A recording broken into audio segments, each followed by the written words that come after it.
death. Vance holding this event as he's confronted about a private email in 2014 where he said, quote, "I hate the police." Now, in this email, which he sent to a law school classmate and a friend, Sophia Nelson, he says, quote, "I hate the police. Given the number of negative experiences I've had in the past few years, I can't imagine what a black guy goes through." Now, Vance was asked about this email by the New York Times' Lulu Garcia Navarro, who, of course, viewers of this show know well. And he said that this was really just about one police officer in San Francisco who did not help him after his wife's suitcase filled with priceless items was stolen from their car. When we first moved, there was a break-in in the car that I had, and it was stupid. I shouldn't have left her suitcase in the car to begin with, but I did. And it had a ton of like completely priceless things. I'm not talking about priceless as in we paid a lot of money, but like the necklace her grandmother gave her that she bought in India that she gave her on like the morning of our wedding, things like that were stolen. I think it's very ridiculous for the media to say, well, JD used to be like a defund the police guy because in a private email I expressed some frustration about a distinctive police officer. Come on. All right, Sophia Nelson is out front with me now, Vance's close friend and Yale Law School classmate. I'm sorry, Sophia. So, you did share that full email with us. That's from 2014, where Vance says, "I hate the police." Literally, he writes, quote, "I hate the police." But I think context matters so much here, Sophia. You got that email, you said, during the unrest in Ferguson, Missouri, which was after Michael Brown, the 18-year-old black man, was shot and killed by a police officer. So he said those things. He said, "I hate the police. I can't imagine what a black guy goes through." And then in the email, which you shared with us, he continues to say, "I love the body camera movement and anything that puts cops back in the mindset of service and protection instead of control and coercion." And look, it's a thoughtful email. That's what he told you. Now he's telling Lulu that it was all because he had been robbed in San Francisco, and there was one cop who he felt was not empathetic or something. I know it upset you to hear what he said to Lulu. Tell me what you think happened there. Well, thanks for having me back, Erin. Good evening. He lied. He's shown a comfort with lying. He's lied about his stance on abortion. He's lied about immigrants in Springfield, Ohio, and he's lying about the results of the 2020 election. In the grand scheme of things, I guess this isn't that important of a lie, but I think it shows his comfort with lying in order to amass money and power. That email was clearly about police's abuse against African-American men in this country, and he was showing an empathy and an understanding of that problem. And I'm sorry that he was a victim, him and his wife were a victim of crime. I remember when that happened, and I expressed my sympathies then. That happened well after he sent this email, when he moved to San Francisco. So, I'm sorry, and you said that happened after the email? Yes. So we had this email exchange where he said, "I hate the police," and was expressing concern about police using power and control over black men unnecessarily and not being concerned with their public safety function. And he sent that email in 2014. Then a few years later, he moved to San Francisco, and that experience happened where, again, I'm sorry that him and his wife experienced that. No one should experience that. Right. No, of course. But it is very significant. What you're saying is that his thoughts about the body camera movement and police and black men were all, that whole email, and "I hate the police," as he writes in the email to you, was sent years before the incident that he told Lulu was the driving factor of that email. I think that matters. The timeline does matter. And I want to play a little bit more of his explanation for the email as he said it to Lulu. Sophia, listen to this. I was frustrated at the police. I fired off a frustrated email to a friend. And again, this is why I think it's like a violation of trust is, do I think that is at all representative of my views in the police? Do I think it was representative of my views of the police writ large in 2016 or 2014 or whenever I sent that email? No, of course not.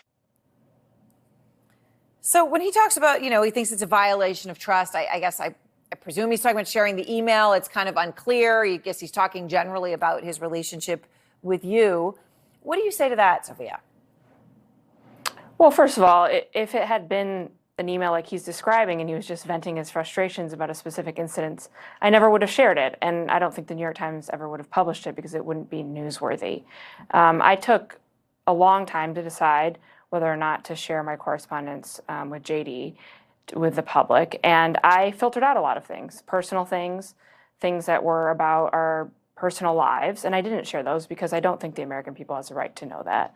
But when you're running to be vice president of the United States, your stances on public policy matters are important to the public, and I think should be part of the public record. And so this was a conversation that we were having about police brutality and the police mistreatment of Black men in this country, and he expressed very distinct views on that. And now he's running on a platform anathema to that. And so I shared these emails because he expressed lots of views that are completely contradictory to the platform he's running to now. And I think that is a matter of public import and something the American people have a right to know about, which is very different from the lie he's telling to the New York Times about just being frustrated with an individual officer, which I agree with him. If that had been the email, I mean, that's not newsworthy. That's not something that anyone should pay attention to. Right. Well, as you said, you have empathy for that moment. That would have been a frustration in a moment, but that's not what this was. Of course. He did talk about your friendship. And I have to say, Sophia, talking to you so many times, I know that there's a great sadness in you, too, about what happened between the two of you. And you've talked about how he supported you and when you underwent your gender affirming surgery and, he came and visited you in the hospital. He was there for you. He did talk about your friendship, and I wanted to play a big part of that. I'm not going to sit here and criticize Sophia. I love Sophia. I am very sad about what happened between me and Sophia. I think that going back 2013, 2014, she's my friend. She's transgender. I didn't fully understand it. I just thought, I love this person and I care about her. He loves you and he cares about you. And he says he still does. And he feels sad. I guess just to be very direct about it, is there a part of you that feels the same way, Sophia?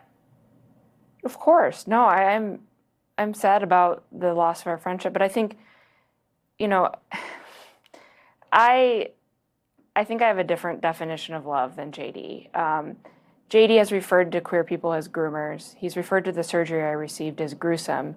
And he's implied through text messages and his public policy stances that those who support parents, medical providers, and their children making private decisions about what the best medical care is for that individual child are engaging in child abuse. And he called it chemical castration in that interview with the New York Times. And that's not what it is. It is medically researched, well-established, life-saving care, and it's care that needs to be made on an individual basis between a parent, a doctor, and a child. It's a private decision, and every parent is going to make a different decision, right? No one's trying to get anybody to access specific types of care. No one's pressuring anyone to do that. But to take away life-saving options from children and their parents, private decisions that they make with them and their doctor, that to me is dangerous. And we've seen the catastrophic consequences of that in the context of abortion, women bleeding out in emergency room parking lots. I don't think we want to repeat those mistakes. And to me, when you're trying to strip me of my civil and political rights, this is a man who supports repealing marriage equality that would take away one of my rights. That's not what love looks like to me in action. So I have a great deal of care for JD, a lot of fond memories. I remain open-hearted about the future when it comes to JD.